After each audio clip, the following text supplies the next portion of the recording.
La mission du ministère de l'Éducation nationale et de la promotion civique, conduite par la directrice générale de l'enseignement et de la formation, Djorbaï Mounoumbaï Chantal Amassakouri, dans le Hadjalamis, a pour objectif de sensibiliser les élèves et le corps enseignant sur la pandémie du coronavirus. Cette maladie qui ressurgit dans certaines localités du pays appelle toutes les couches sociales à une vigilance accrue, situe la directrice générale de l'enseignement et de la formation. Le ministre de l'Éducation nationale a donc organisé une mission au sein du ministère pour les 8 académies. Ces missions se sont ébranlées dans les 8 académies, non seulement pour sensibiliser les enfants au Covid-19, mais également pour s'assurer de la reprise effective des cours et des conditions de sécurité sanitaire.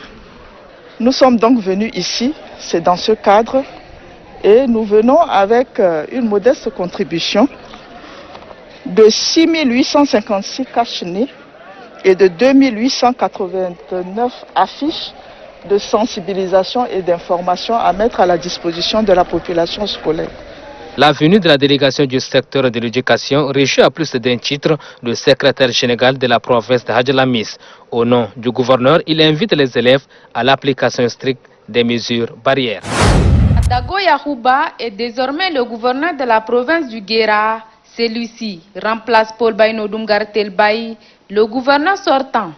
Ce dernier relève quelques réalisations sur le plan administratif et économique, malgré les difficultés signalées suite à la crise sanitaire de la pandémie.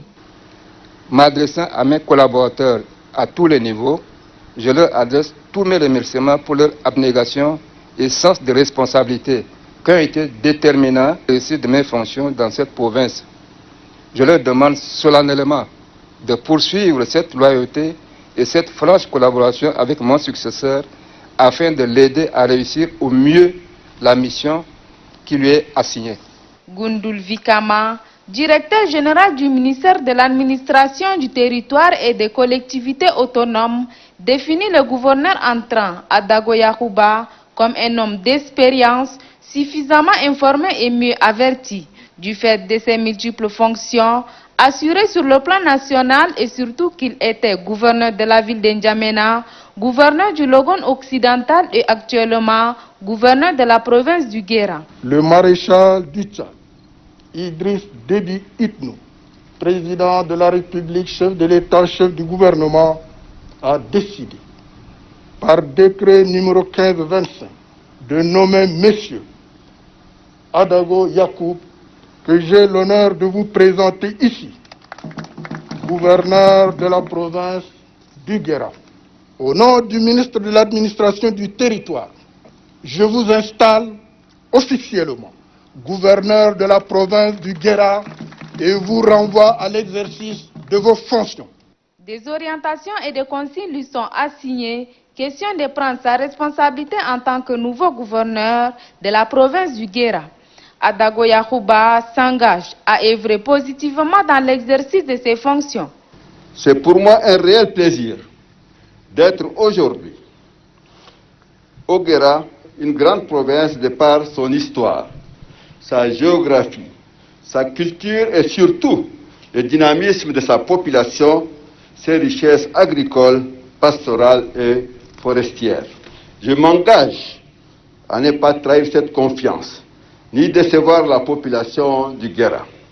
Celui-ci lance un appel à tous ses collaborateurs de l'accompagner dans cette nouvelle mission.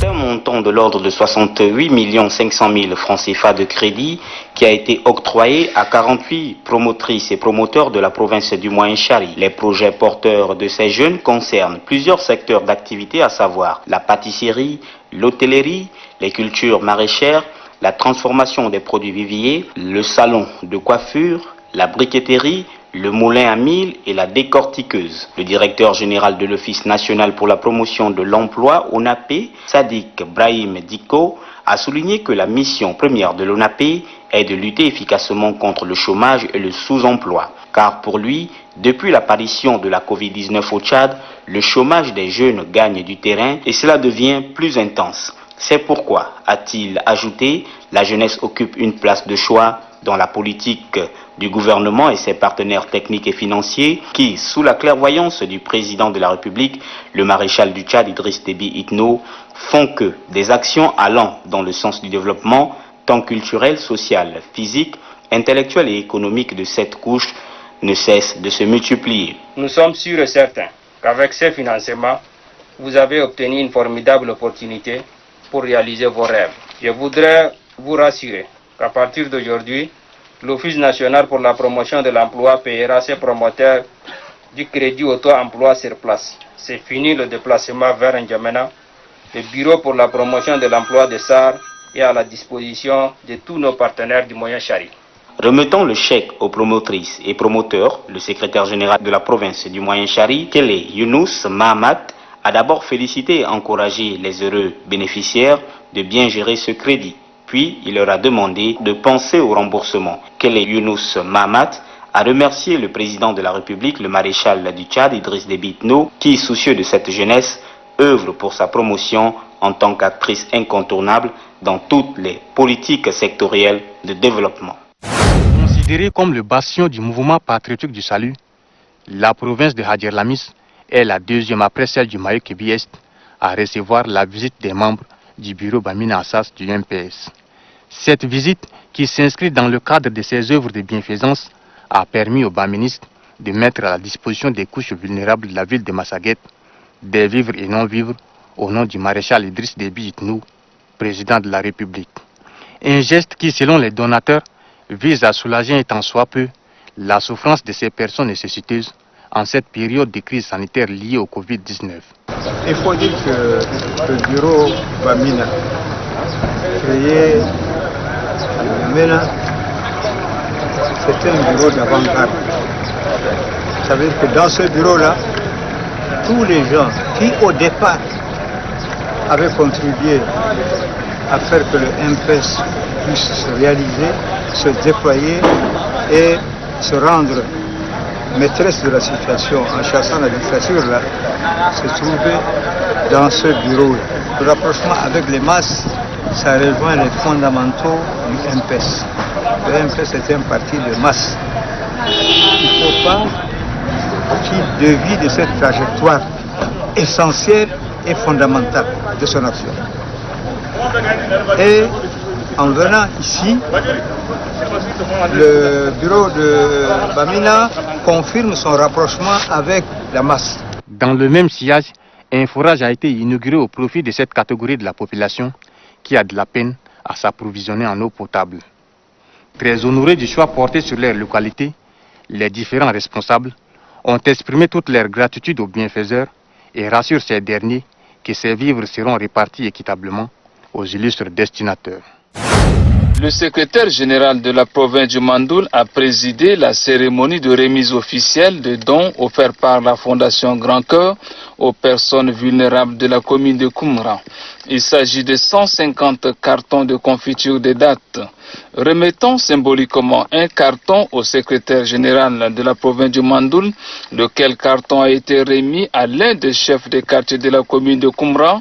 Le point focal de la Fondation Grand Cœur du Mandoul, Ndiladji Mapadja Abdias, a confirmé l'élan de générosité de la première dame Inda Déby Itno dans ce contexte actuel de la crise sanitaire. Ce geste de la première dame Inda Déby Itno en faveur des personnes démunies marque fondamentalement le précieux rôle d'une femme aux côtés de l'époux, surtout dans la complémentarité conjugale, a précisé le secrétaire général de la province du Mandoul, Oumarou Sanda Makaché III. Après les actions salvatrices des bienfaisants du chef de l'État, le maréchal Idriss Déby Itno, en volant au secours de la population de la province du Mandoul, en mettant à leur disposition des vivres, aujourd'hui, c'est la première dame qui accompagne son mari dans les actions de bienfaisance. À cette occasion, le secrétaire général de la province du Mandoul a fait une déclaration au sujet du relâchement dans le respect des mesures barrières contre la Covid-19.